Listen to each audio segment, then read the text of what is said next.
Hello and welcome again to the Fitness Reborn podcast. This is Sean from Renaissance Fitness Personal Training, where we put movement ahead of workouts. And my guest today is Gary Roberts. He's a mental health and was it a cannabis advocate? Yeah, mental health and cannabis advocate. And I like to keep it kind of fresh on the show, and we talk about all things having to do with fitness. And obviously, mental health is a big part of fitness. And so Gary's going to talk to us about some of the things that he does and how he helps people with the mental health space. So, Gary, thanks so much for joining me. Hey, thank you for having me on the show. It's a pleasure to be here. No problem. Not a problem. Okay, so let's just start from the very beginning here, okay? So let's go right back to the very beginning. How did we get here, and what brought us to this conversation? I think we're both in the fitness space, to be honest. And basically, I do a lot of stuff with fitness, mentally and physically, and a lot of that started relating to the industry that I'm in now, which is cannabis and psychedelics. You see more and more athletes coming out saying, they're using these items to actually help their performance, not only their performance, but help themselves on and off the field. You had Right. the Olympic team, a lot of athletes came out from there. You have Aaron Rodgers the last couple of days said he did an ayahuasca session to help him with his performance and clear stuff out. And being a firefighter as well, they consider us tactical athletes. Basically, our whole job relies on us being mentally healthy, physically healthy. Otherwise, we can't perform just like an athlete. Right. Exactly.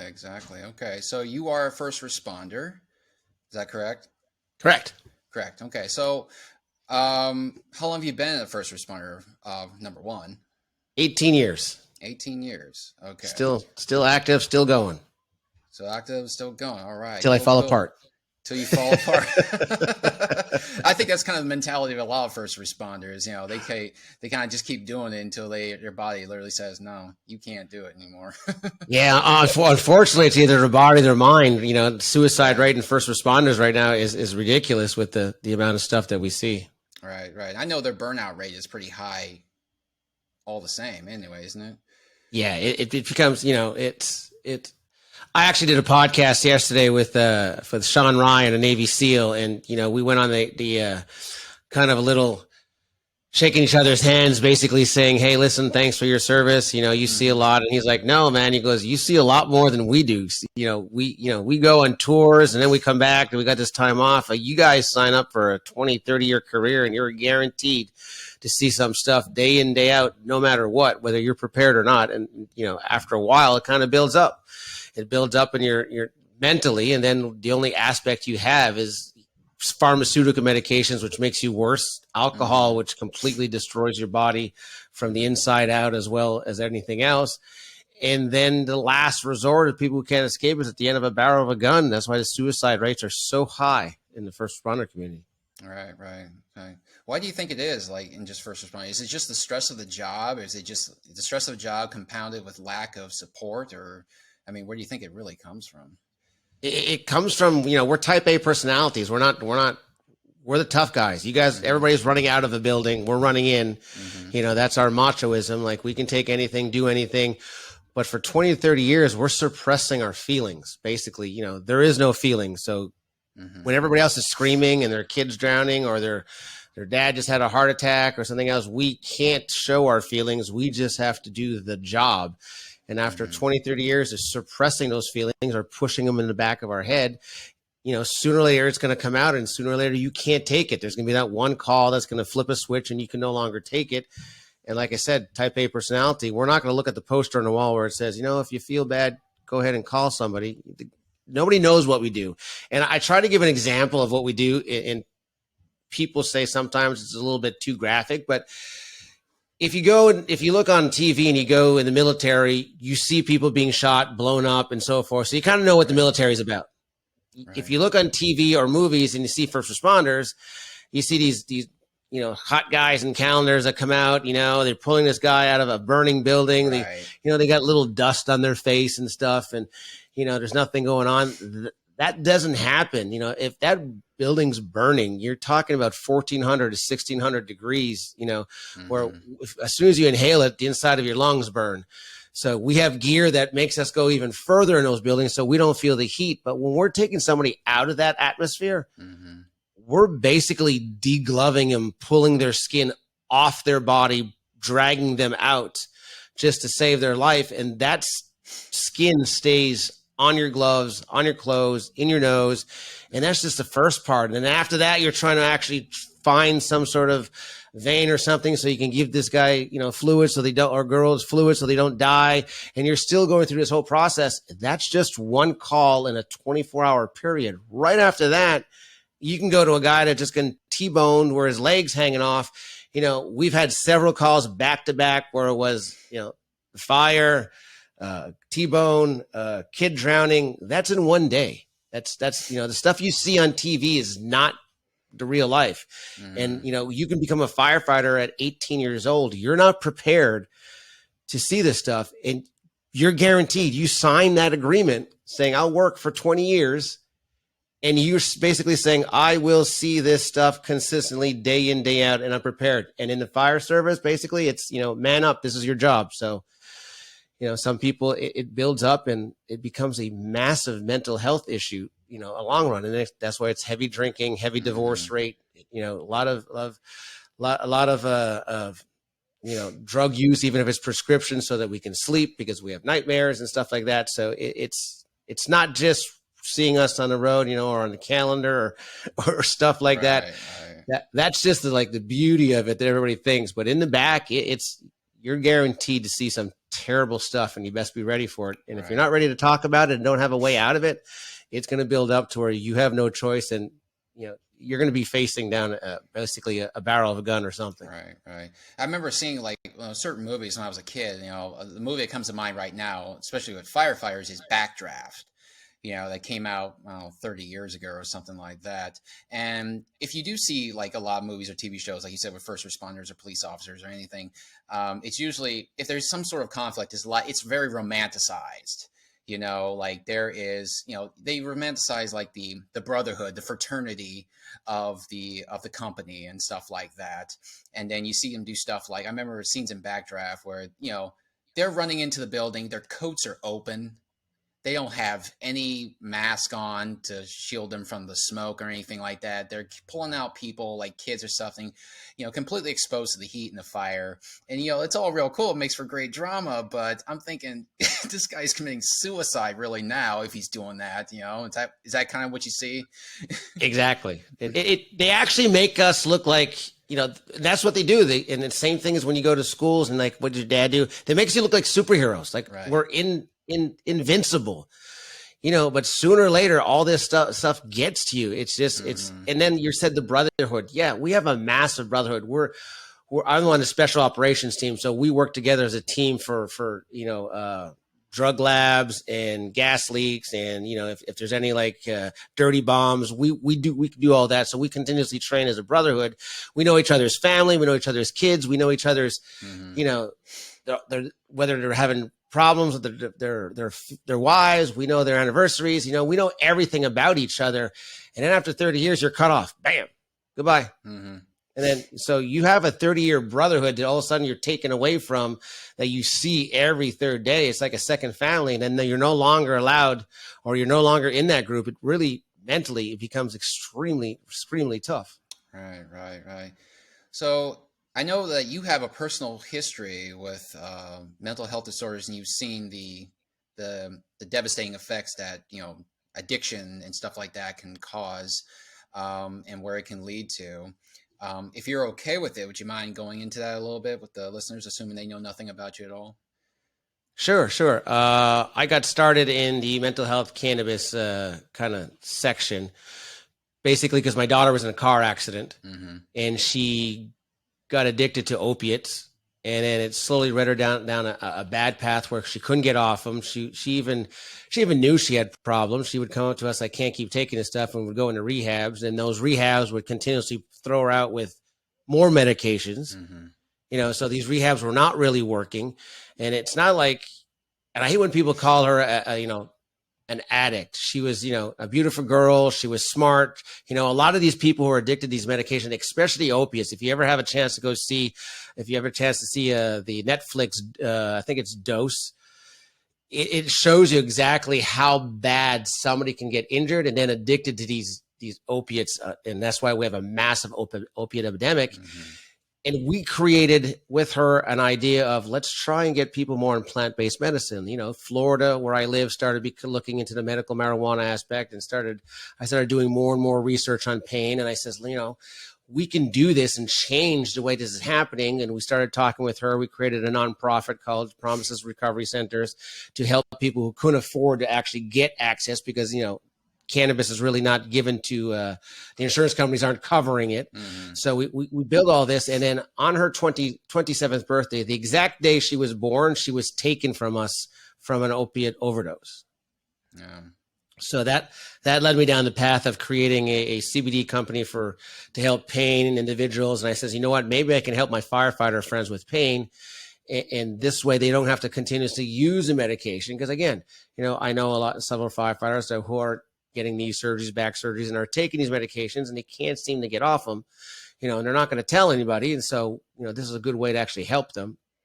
Right. And I'll tell you one story is basically I gave it to a guy who had extreme neck pain. And a couple of days after that, and this is when I was doing it down low because, you know, it just became legal. You know, firefighters were not allowed to sell, you know, illegal substances. So I'm like just doing it on the side so nobody knows, because the last thing I want is my department to come down and going, Leo, this guy's a drug dealer. Mm-hmm. You know, we need to fire him. And he came up to me and he goes, hey, listen, I don't know what you gave me, which completely flipped me out. I'm like, oh my God, he failed a drug test. I have my stuff triple tested, double tested, so there's no THC for them to actually fail any drug test. But I'm going through my mind going, oh my God, he failed a drug test. I'm like, what happened? What's going on? He goes, what is it? He goes, well, I was having a terrible time. I hated my wife. I was fighting with my kids all the time. I was having these voices in my head. And while I was on your product, those voices started to dissipate, no longer started to come. I was calmer around my kids. I was happier. He goes, I'm still getting a divorce, but you know, he goes, I was much calmer about things than was normal. And a light went on and I says, you're talking to a type A personality individual that would never have just brought up the fact that he's hearing voices or something in this kind of, you know, atmosphere. Mm-hmm. You got to pretty much draw it out of him. Mm-hmm. And I'm like, well, maybe this stuff can really work for mental health. And I started going down mental health route about how cannabis can help people with mental health. I created a podcast called Good Dudes Grow, so I can educate people in the fire department on how it works. Right. And I said, the only way I'm going to do that is get big people that actually use it. So I got NFL stars. I got celebrities like Tommy Chong on our show. We got people, you know, that won Stanley Cups, you know, all these guys that everybody, you know, used to really looked up to them as professional athletes, telling their story of how they got addicted and how cannabis helped them off. And that's how I started leading down the mental health path. Like, man, you know, firefighters, we get scanned every year from our head. Once you hit 40, from our head down to our toes, we get scanned, ultrasound, poked, prodded, fingers everywhere, blood work done, you know what, just so that they're making sure that we don't have some sort of cancer or disease, but nobody's doing anything but the head up. All right. I'm like, what if we can create some sort of preventative type medicine to where we don't have to wait till the voices come. We don't have to wait till the last resort is a barrel of a gun or a bottle of Jack Daniels. We don't have to wait for that. What if every year with that body scan, we're able to go to a place where we can actually get treatment and talk and use items like psychedelics or cannabis to open our thoughts.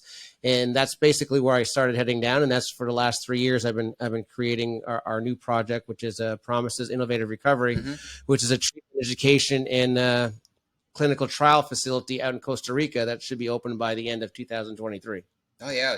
Yeah, I saw about that, or I read about that on your site, and I was going to ask you more about that. So the Promises Innovative Recovery, so it's located in Costa Rica, correct? Okay. Correct. So it's going to open in 2023. So what is that really going to offer? What can we look forward to seeing from that? Imagine a wellness resort flipped underneath a medical umbrella under a 5-star all-inclusive cannabis psychedelic resort. You know, I hate to. I hate to use retreat. Everybody's used to retreat. It's not really a retreat. It's a center where you can go, Right. feel safe, because everybody on there is going to be medically licensed. We're going to be licensed by we're the process of getting our licensing from the government in Costa Rica. We're working with the government there. Mm-hmm. We're going to be importing pure and proper medication from medical cannabis from GMP standard facilities out in Canada and the UK, mm-hmm. as well as psychedelic medicine that's GMP standard. So it's nothing that you're going to go there and just go in the jungle, do some stuff, and then, it's going to hurt. We're going to actually make it a community where we're going to help you decide through genetic testing exactly which product is the best, mm-hmm. for you, for what you want to do. We'll even talk to you. You might not even need to take psychedelics, but you can still come to the resort and do our non-psychedelic pathway, which is basically yoga, learning how to move properly, like you understand, mm-hmm. and everybody understands who's listening. Fitness is a major aspect of mental health. If your body's not working properly, your mind can't function. Right. And if your mind's not functioning properly, you don't want to move your body. So we got to kind of find a way to intertwine the mind and body so that the soul becomes much more relative, and you have more inner peace, more, you're looking at yourself from the inside out. And that's basically with the aid of these compounds. For people who can't get there, these compounds help that. Right. Okay. So how would someone, when it opens, how would someone get on board with that? Like, how would they travel to Costa Rica and do this at this resort? We have, you could actually call us. We have actually a full travel agency that actually will tell you exactly how to get there, what's the best way to get there. Once you get there, all your travel to the facility will be completely, included. It'll be absolutely first class from A to Z. Nice. We have different ways of getting there. There's really no worries about getting there. It's basically, if you want to try and see if this is something you want to do, contact us, and then we do like a 4 to 6 week interview with our therapist, see what you're going through, let you understand exactly what the process is. And that's a big thing. A lot of people are not going to be ready for psychedelic medication. Mm-hmm. Some medications, for example, LSD gets a 24-hour, basically trip you're going on to. Psilocybin, you're looking for a 6, and MDMA, which is ecstasy, you're looking about 8 hours. And there's no way of actually stopping once you get started. So you got to understand what you're going to see through those trips. You're going to have to understand that you have to acknowledge what you want out of it. Basically, journal before what you want to change in your life, so that when you do take the medications and compounds, you can actually go through the journey and understand how to make those changes, so that when you come out on the other side, we have a roadmap that you can actually do, and we talk with you, and we continue to follow you and bring you and help you through that roadmap. Gotcha. So maybe you mentioned this earlier. So how long is it? Is from beginning to end? How long can they expect to be there? To be there, it's anywhere, depending on what type of treatment you're actually going to go through, anywhere between 5 to 10 days. 5 to 10 days. Okay. Yeah, it all depends exactly what medication and what you're actually looking to do. So if you're looking for more of a detox kind of addiction, you might stay a little bit longer, do a little bit more things, because it takes a little bit more stuff. It all depends. Again, it's tailor-made. Our goal was not to do, like I said, the retreat style, which is everybody's treated in a group. Mm-hmm. So it doesn't matter who you are. You all get the same medication. You all get the same dosages. Listen, I don't know how big you are, but your metabolism and your size as compared to my size is completely different. So the medication may run faster through you, and you may need less. And my metabolism may be slower, so I may need more. Mm-hmm. So, treating everybody the same is a very safety issue, makes it very unsafe. So we're actually creating our site to actually be individualized, have more of a precision medicine, to where you're coming for a problem. Here's what you telling me. Hey, listen, I want to come in. I want to use, psilocybin, magic mushroom. And we're like, okay, well, what are you coming in for? And we'll talk to you, and then we'll start finding out what's going on. And then we'll give you the right pathway by doing some DNA testing, and actually also do some early analysis of heart rate monitoring and stuff, wearing wearables and modern technology to see where you are. And that'll give us a better decision. Like, you know what, your genetic testing won't really work with the psilocybin route, but if we go an MDMA route, it might actually be better for you and safer for you in the long run. So we're creating a facility that a lot of people can come, but it's going to be tailored to you and your experience. Gotcha. Yeah. The genetic testing thing, I mean, I have toyed with that idea for a while now. It's intrigued me for some time now. I've never actually done it, but I wondered, just every now and again, what would actually come out on the other end if I actually did this DNA testing and I learned all about myself, like what type of workouts were best for me, what type of food is best for me, instead of like me trying to go through this lifetime road of discovery and seeing, well, doing this exercise, these sets of exercises at this rep, at this volume is actually best for me according to my DNA makeup. So that's been interesting to me, and I think that's pretty cool that you're kind of integrating that into your program there. Yeah, one of the cool things, I just did a cannabis DNA test with one of the company, with one of the owners, CEOs I had on my podcast. And what we're going to do is when I get my test results, me and him, we're going to do a live show and we're going to go through my test results, and so they can explain exactly everything. And again, as a firefighter, I can't take THC. Right. So it'll be interesting to see how we read a DNA test for cannabinoids and cannabis on somebody who can't take THC, and figuring out, like you said, the last thing we want to do is trial by error. Listen, psychedelics is not a trial by error medication. It is still a very sometimes unsafe compound. The last thing you want to do if you're having suicidal tendency is like, you know what, I'm going to go try this. No, because if you're going in with the suicidal tendencies or the angriness, it may enhance those, and you may come out more suicidal than when you went in. Okay. It's not a trial by error. Gotcha. So we need to actually figure out exactly what's going on before you get there, find out the best method, the proper dosing for your body, your type, your genetics, and everything else, so that you can have a safer and more real experience, so that you can get out of it what you want. Gotcha. That's really cool. So, psychedelics, they have, I'm sure not a great reputation in the United States. And I've listened to other interviews where I've listened to people like yourselves, athletes or trainers, and they talk about the use of psychedelics, not necessarily marijuana or THC, but the use of psychedelics. And they say that, I found that this stuff is actually pretty effective and actually has a medicinal benefit. It's mislabeled by the government, and we've been lied to for so long about what this stuff actually is and how it actually performs and what it can do for us. So what are your, I guess what I'm asking is, what are your thoughts on that? Do you think that it's been an uphill battle because you're going against a lot of kind of deeply entrenched dogma about the use of cannabis and things like that?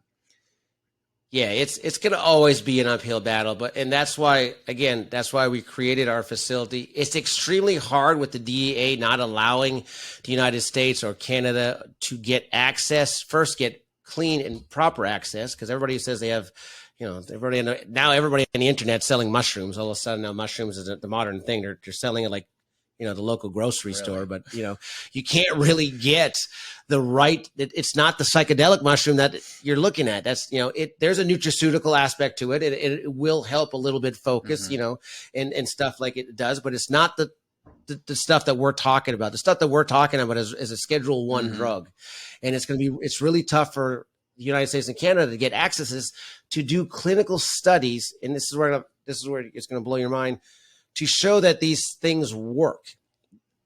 And they do work. And the problem was, back in the 50s, they were using them very effectively for, alcoholism, drug addiction. The founder of AA used psychedelic drugs before, and actually on his trip came up with the thought of AA. Really? I did not know that. He used it as a road to recovery from alcoholism? Yes. And then he actually, while he was in his trip or his journey, he came up with the whole plan for AA. So a lot of times these psychedelic medications, you can actually do research. They were used back then. The problem was the government tried to use them for mind control. It went total array and completely destroyed their whole process, because everybody went on, and don't quote me, I think it was, I don't know if it was LSD or MDMA, and they went after the government for going to war. And that's where the whole against Vietnam War came out, where everybody started going, okay, peace and love and, and everything else. The government wanted to go the other way. They wanted to have, no, let's go kick some ass. And they turned it into peace and love, and it completely backfired at them. They're like, well, we need to cancel this. And they just canceled everything and made a huge, stigma about it, destroyed everything. And the problem with the research is that they cut off anything possible to do Uh-huh. research. So we're basically starting in 2023, 22, 18, when I think it was 2018 or 19 when MAPS came out with the MDMA study. We're starting back where they left off in 1950. So they tried to weaponize it. It didn't work out, and so they it went the completely opposite direction here. They couldn't weaponize it. It turned into something peaceful, and so they scrapped it. Exactly. And if you're curious about it, there's again, another great show just came out from Michael Pollan. He wrote a book back in 2019 or 2018 called Change Your Mind, which he goes and investigates where the psychedelics came from, who made them, who started them, how they became about, and how they got canceled. Well, Netflix made a four episode series documentary on that with Michael Pollan. Nice. If you want to learn about psychedelics, where they came from, what happened, and what they can do, it's a great starter for people who are interested in learning more. It's a really great starter. Again, my opinion, we still need a lot of research because Mm-hmm. again, we don't know about the side effects. We don't know proper dosing. We don't know proper, what does where, MAPS came out with a super wonderful study about PTSD, no longer are you actually diagnosed with PTSD after one use of MDMA ecstasy. You are actually cured from it. So we're no longer treating symptoms. Psychedelics are showing that they can actually become a cure for stuff like PTSD. But then again, we need to see the side effects of and see who can and cannot use that type of Right. medication. And that's why our facility in Costa Rica, we're also having a clinical trial unit because we're going to be a license to allow to use Mm-hmm. these medications to import them into Costa Rica, and so therefore companies will be allowed to come and rent our facility and our clinical aspect, so they can do studies out there and then bring it back to the United Right. States. Okay. Cool. Cool. Cool. Have you ever run into any kind of like legal barriers with this kind of stuff? Or any kind of, I don't know. You try, anyone trying to all the All the time? time. I mean, All the like, time. When I started my CBD company, I got canceled from banks, credit cards. They almost blackballed me. I couldn't get, it's a federally legal substance. No, it's not. mhm, Hemp is legal, but again, there's still no banking act really that protects a cannabis farm or a cannabis facility or dispensary. So they're right now are hoarding their money in most of their places. They're being robbed. I think a dispensary just a couple of days ago got robbed, of the plants themselves, of over $100,000 worth of plants. So there's always an issue. There's always something. There's always a reason. People always come at you. My fire department's like, I'm like, hey, listen, let's get some CBD out there. Some people, oh no, it's legal. No, it's not illegal. CBD is actually mhm, legal. But how are we going to tell? If you're intoxicated? Okay, CBD does not get you intoxicated. Yeah, but you can smoke marijuana, and then we just need to change the testing process. We need to get people who are still having those stigma out of the dark ages and bring them up to speed to what's going on. And that's the biggest key, because those of us who are in the industry for the medicinal aspect and the mhm. benefit of it, we're not in it to go hit a bong and eat a bunch of Cheerios and Smarties and M&Ms and stuff. That's not our, No. our thing. That's the biggest thing that pisses me off is everybody goes, oh, you're gonna get Right. stoned on the job. Yeah. Listen, it's not recreational in Florida. It's a medicinal. I need a prescription to do it. They're only allowed to tell me how much I can get, and I can only buy Mhm. that much. Alcohol is recreational. You don't see me pounding down a 40 ouncer while driving a truck, right now. So why do you think that I'm going to be bonging it up on station? It just makes no sense. Right. It's the most annoyingest thing in the world. It's like, don't compare medicinal cannabis to alcohol, two different things. And they're like, well, at least alcohol has a drug test, a limit. I says, you know what? Show me the prescription limit and the test that's used to actually test you when you're driving, when you're on prescription medication. Just tell me which one to Yeah. use. There is It's an none. arbitrary selection of what is and what is not a dangerous substance. I mean, alcohol, I know, is just alcohol. I don't drink it all anymore because I got to the point where I was like, this stuff is not doing anything for me. It's definitely not helping my mental health or my fitness. So, and I've seen where it can go in very dark ways, and I don't want to go there. So, no, thank you. Exactly. Exactly. And so everybody knows now that I got off my soapbox is this is a fitness podcast. Listen, I'm telling you right now, CBD for recovery and for pain. I'm a 51-year-old guy that does CrossFit. I competed in CrossFit for 10 years, made it in the top 100, 4 years in a row. I'm supposed to have double knee replacements. I'm still a firefighter.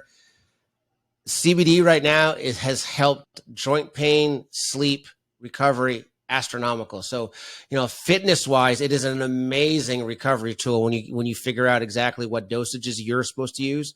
It's massively incredible. Right.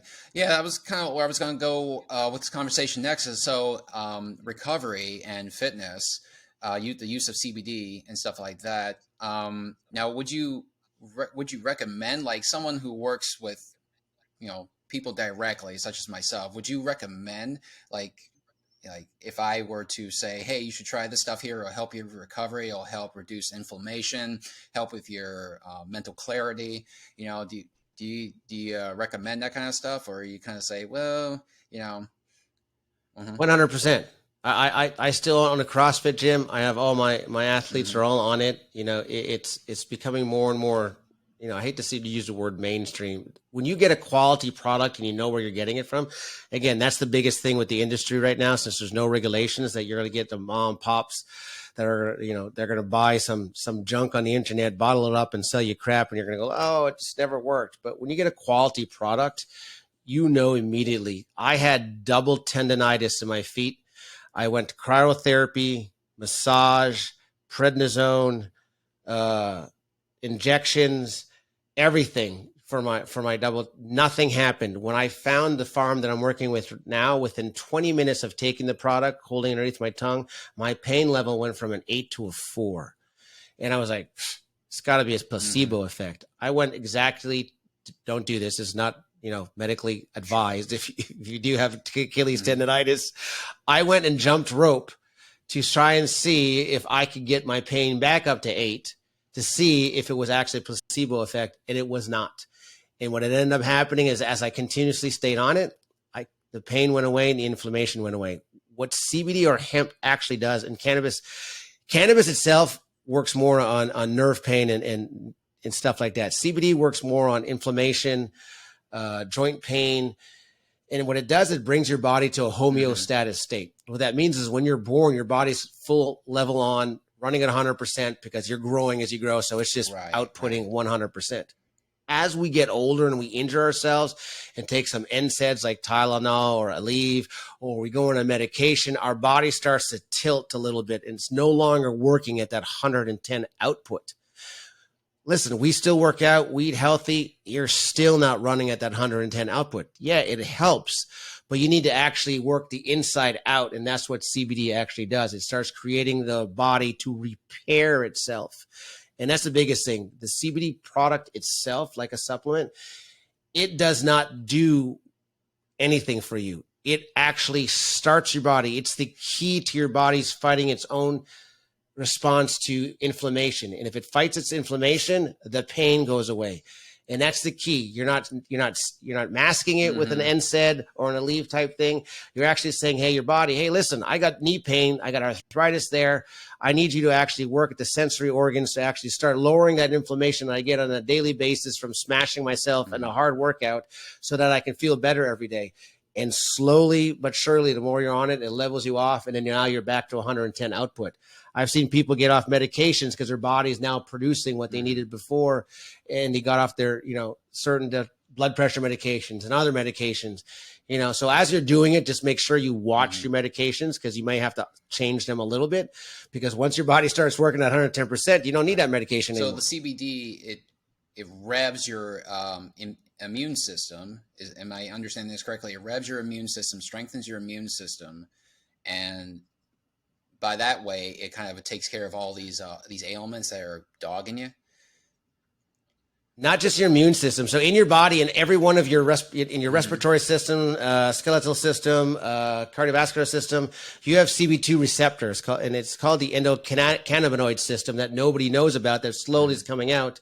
And those CB2 receptors are the ones that talk to everything and decide what goes on. Well, as we get older, those CB2 receptors stop talking, or they start talking a different language, and the other people don't understand what's going on in your body.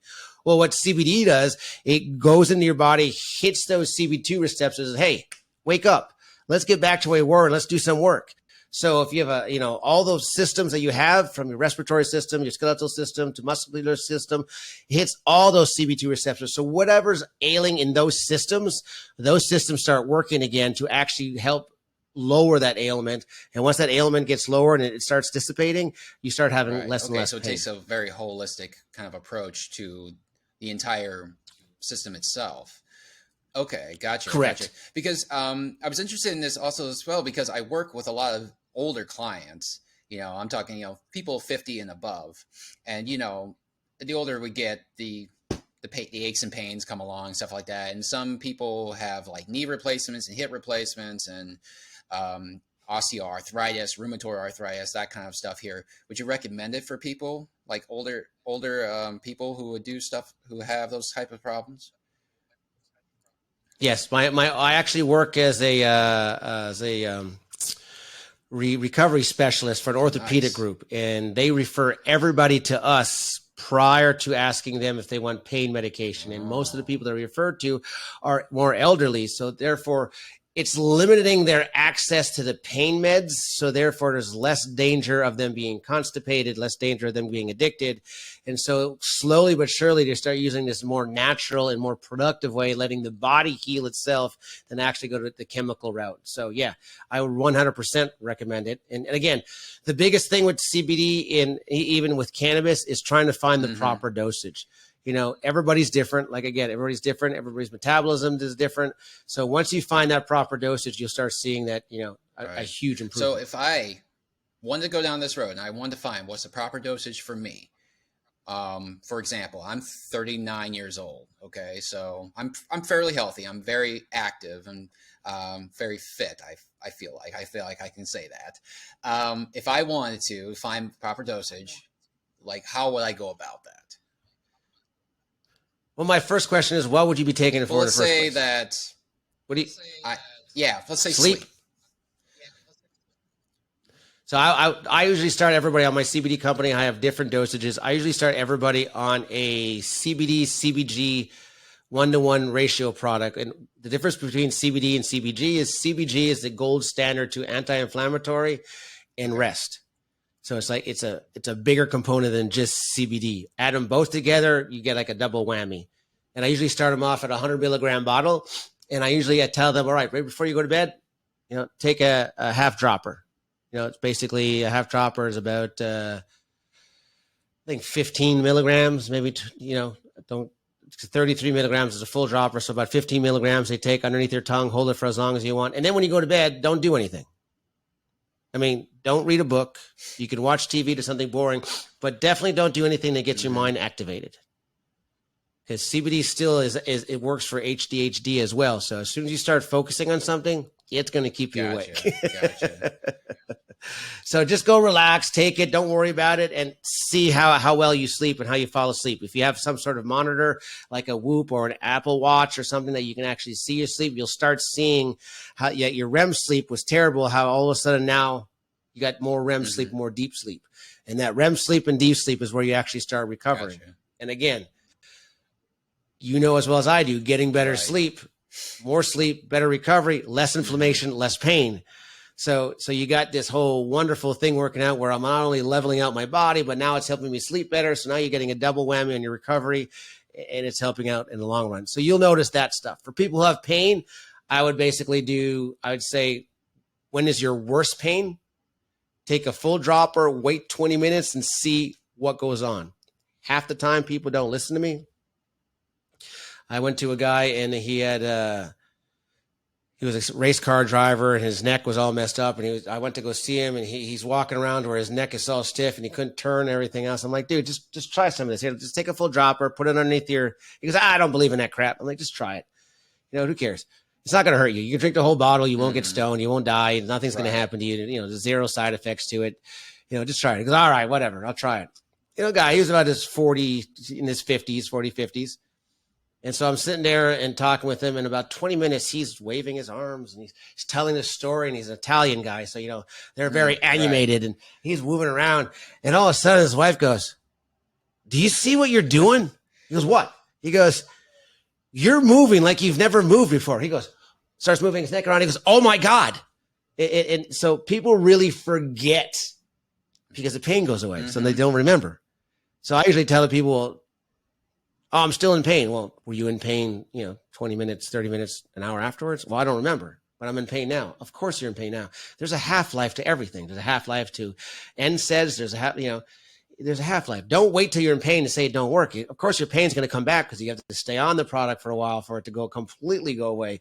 But if you take it in your worst pain in the morning and you take it and 20 minutes later, you're lifting laundry and over your head and putting stuff that you've never done before. Guess what? The product's working. Okay.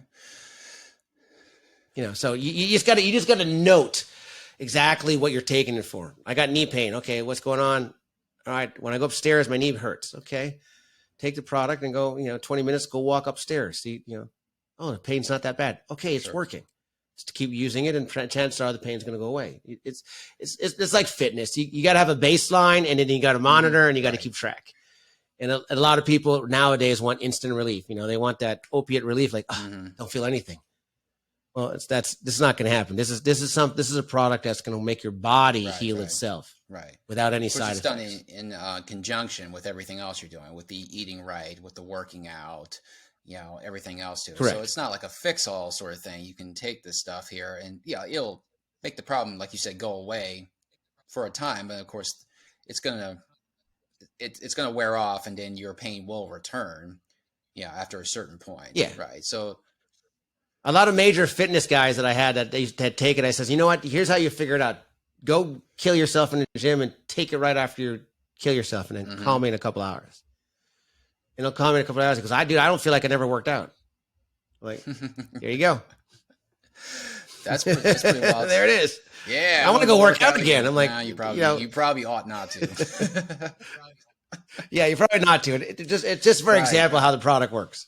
But again, you got to find the right product and the right company that actually wants to help you in that aspect. So, I mean, where I live, there is a CBD store that kind of opened up, I think, about a year ago. So, if I was interested in this sort of thing, would you recommend? Should I go to that store then, or should I do something else? I mean, I'm just talking like. Well, I would recommend always you call me because I'm not gonna, my products are for firefighters. So if you're getting drug tested, I guarantee, I pretty much have a guarantee that you're not going to fail a drug test because our products are double tested, triple tested for no THC. But I use my own products. I have a bunch of people that use my products. But if you're going to go to a store, and that's the key, is you have to ask the questions. Because they'll sell you whatever you want, and ask the questions and ask to see a COA, which basically tells you what's in the bottle.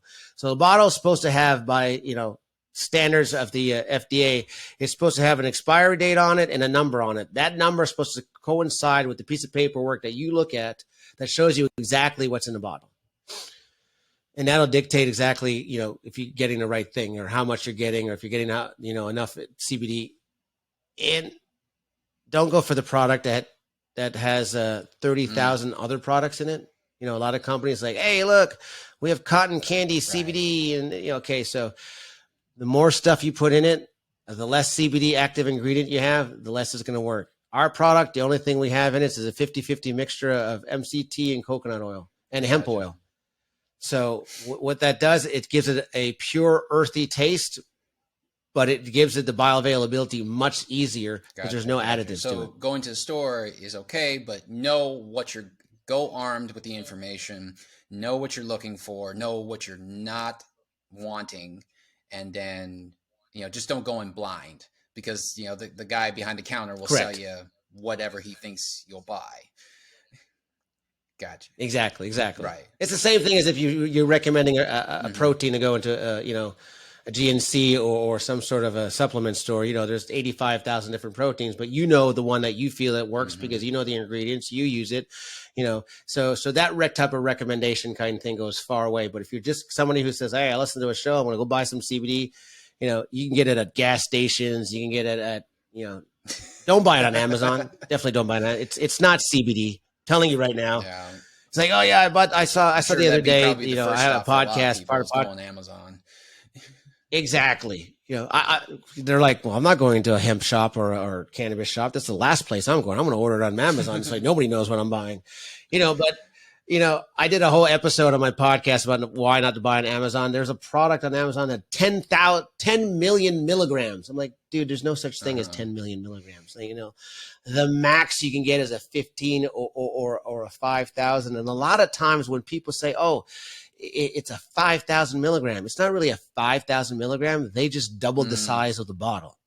So they can say there's 5,000 in there. They don't tell you it's a bigger bottle. Yeah. So you got to be very careful and wary in how you read these things and stuff like that. And Amazon's rules, they're not allowed to sell cannabis products or anything like that. So they're not selling it. They're just selling pure hemp oil, which is exactly the same thing as MCT oil.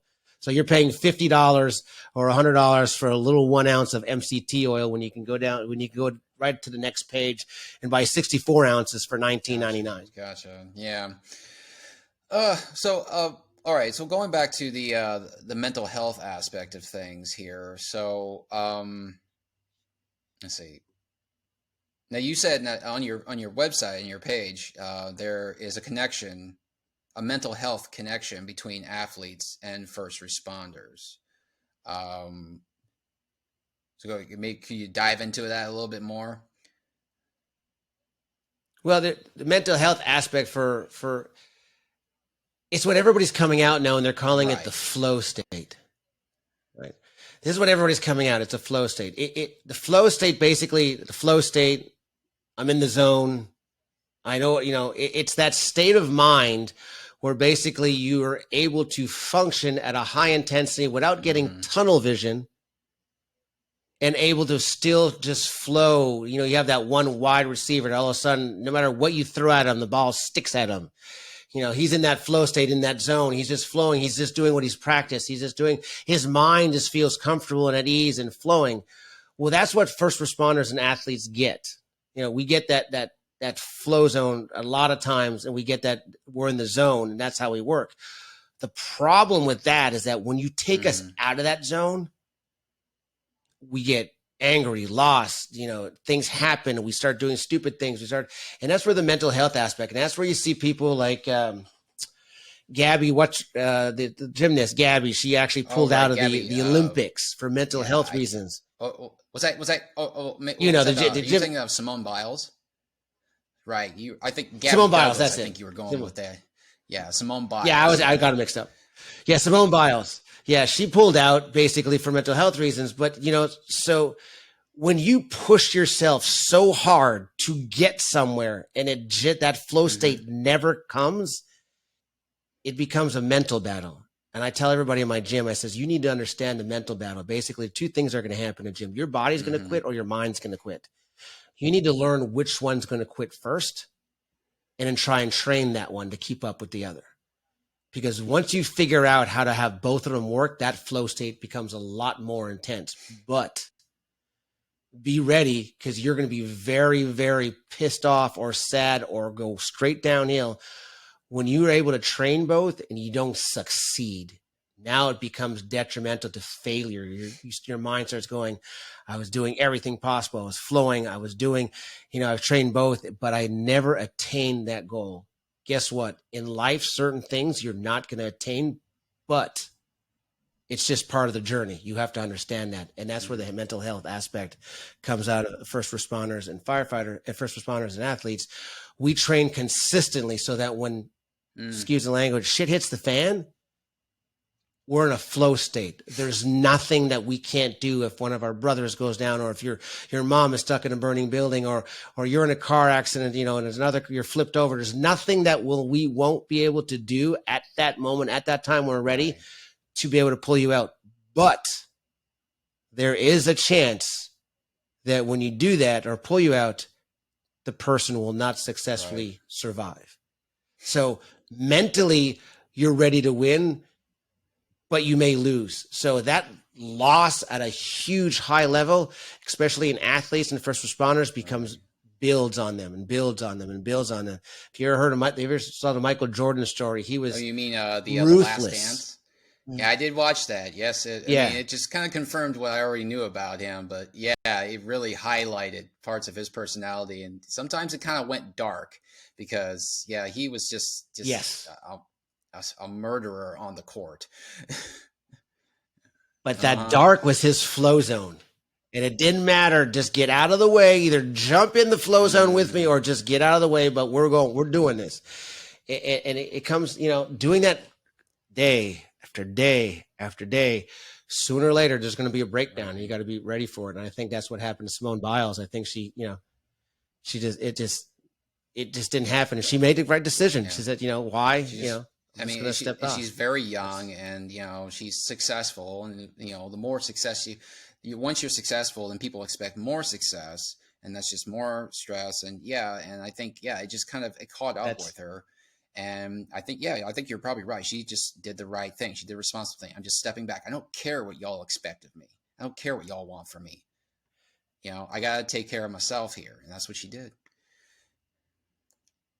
and that's the key phrase right there. And that's where places like our facility in Costa Rica is we start teaching people how to take care of themselves first. If you take Mm-hmm. care of yourself first, it sounds selfish. We always want to help others, we always want to do things for others, but when you neglect yourself, you become a worse individual, and that starts to portray on everybody, your family members, your spouses, your Mm-hmm. girlfriends, your job.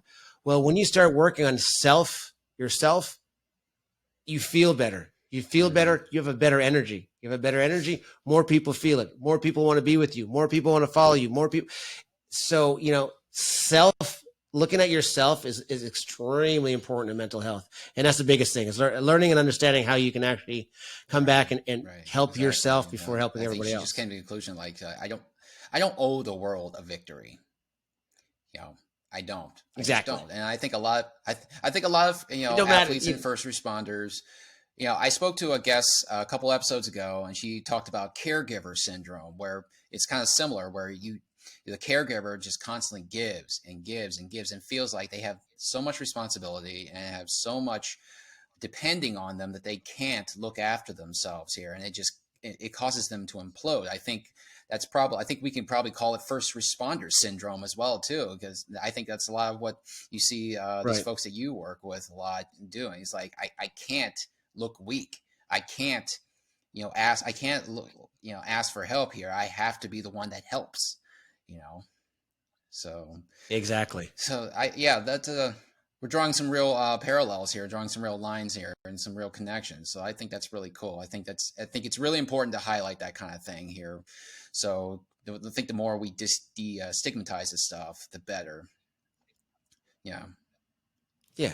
It's again, like you said, it's tough, especially for athletes and first responders to look at that inner self and Mm-hmm. say, hey, I need help because I help everybody else. And that's where, it goes sour. It goes to chemicals, alcohol, Mm-hmm. suicides, and it's the same thing with veterans and stuff like that. So we have to destigmatize the fact that, what, I'm going to think about myself. You know what, screw all of you. I'm just going to take it, it is what it is. Mm-hmm. I'm who I am. I'm not going to, Right. I don't have to do anything for you. It's just, it's my time. And I do that a lot. And my wife kind of gets irritated about it, but my morning is my workout. That's it. I get off shift, workout. Days I'm not on shift, I work out. It's my work. That is my Right. mental space where I can actually Right. decompress, think, and I use the fitness aspect of it of keeping my mental Right. health, Exactly. I think. stable. Right. It is my time, me. It's my, it is what it is. You want to join, fine, join. If you don't want to Right. join, Yeah. I'm not going to You stop. It's have not to going to make have a difference. certain non-negotiables. you know, Fitness or whatever it is, going off into a dark or going off into a room by yourself and reading a book or listening to music. There are certain things that you just cannot allow to be impeded on. That have to do with your well-being. Right. Absolutely. So, what is your what is your family and your colleagues and your friends? What do they think about all the work you're doing here? I mean, They think it's amazing. They don't understand how uh, I could still work the job and still create something. I'm one of those people that, again, mental toughness was taught to me through. This is why I hate this when. This is why I hate when kids don't no longer do fitness or don't do sports, stay in front of a computer. a lot of the mental toughness of winning and losing and stuff like that is taught in sports. It is sports is the mainstay of learning how to deal with a lot of bad stuff that goes on in your life. That's why a lot of top, CEOs are ex football players or ex players, because they know, you're not going to win all the time, but you got to make a game plan and stuff like that. So I made my game plan. I said, you know what, this is what I'm going to do. I'm going to do it in the name of my daughter. That's one of the biggest pushers. So no matter if things go bad, it's still a step forward from where we were yesterday. And as long as I can make one step forward, it doesn't matter what, right. It's going to happen. And it's going to be in her name. And everybody's extremely proud of the team I put together, of the people I put together, of our medical board, our athletes. We put Jim McMahon on. He's part of our board of athletes advisory board. So, I'm trying to connect the right people to do the right thing. I just don't want to be a facility that just makes money. It's all about helping those and making cannabis and psychedelics. Again, I keep repeating that, finding the safest way, the safest route, and the most efficient type to do it, but make it a preventative medicine, not a last resort medicine, not an end of life medicine. They're already giving special, we're going to have special designation. This guy's dying of cancer. You can use cannabis. Well, why don't we have it before? Maybe, there's studies showing that it stopped cancer. Maybe he wouldn't be dying on his bed right now. So, if we can make this stuff preventative and do it right and find the proper data and the right safety precautions around it, I think it'll actually be an awesome medicine. Hell, Marinol and Epilox is in, all the hospitals around the world right now. So you can't tell me that cannabis doesn't have a medicinal effect. Okay, so Gary, we're going to draw into a close here, coming up in about an hour. If there is one thing that everyone listening here can take away from you, if you could summarize in like maybe 1 or 2 sentences or whatever, what would you like it to be? What would you like people to know first and foremost? First and foremost is I believe in the cannabis movement and the psychedelic movement. I believe that if we can get that preventative medicine, a lot of people will be a lot better off, mentally and physically, and just give it a chance. If you don't know about it, try and investigate about it, learn about it. I'm not saying everybody's into it. I agree. You don't have to be into it. But there's going to be a lot of people. I don't believe there's a battle between cannabis and psychedelics and pharmaceuticals. There's no battle. They're all medicines. Some people need the cannabis and psychedelic side. Some people still need the pharmaceutical side. They can work in conjunction. If they work in conjunction, you're going to see some astounding new revelations coming up, from everything from stroke victims to traumatic brain injuries to a lot of stuff in cancer and everything. So, just learn about it. Just, and one thing, thank a first responder out there and try to understand when first responders say they want access to this stuff. It's not about, rolling one and being smashed all day. It's really about mentally helping us so we don't have to end up burying ourselves and leaving our families because we decided to commit suicide instead. Thanks so much, man. Okay, so if people want to get in contact with you, Gary, how would they do that? Where should they go? All right, this is how much we have, another hour for all the list of places I'm at. So you can reach the places you can reach on Lincoln, Gary Roberts. You can reach me there. My podcast has all those links. It's called gooddudesgrow.com. You can see all my my current episodes and all the episodes I have with all my professional athletes. If you want to check out Costa Rica and what's going there, it's promisesinnovativerecovery.com. Again, Good Dudes Grow podcast is on Instagram and Facebook. Yes, same thing. Good Dudes Grow podcast. I had to add podcast to it because Instagram and Facebook decided that my information was too controversial, so she took down my first my first Instagram, and I'm starting over again. So you know what? If you want to help me out, go there and like it and give me a bunch of followers that I lost.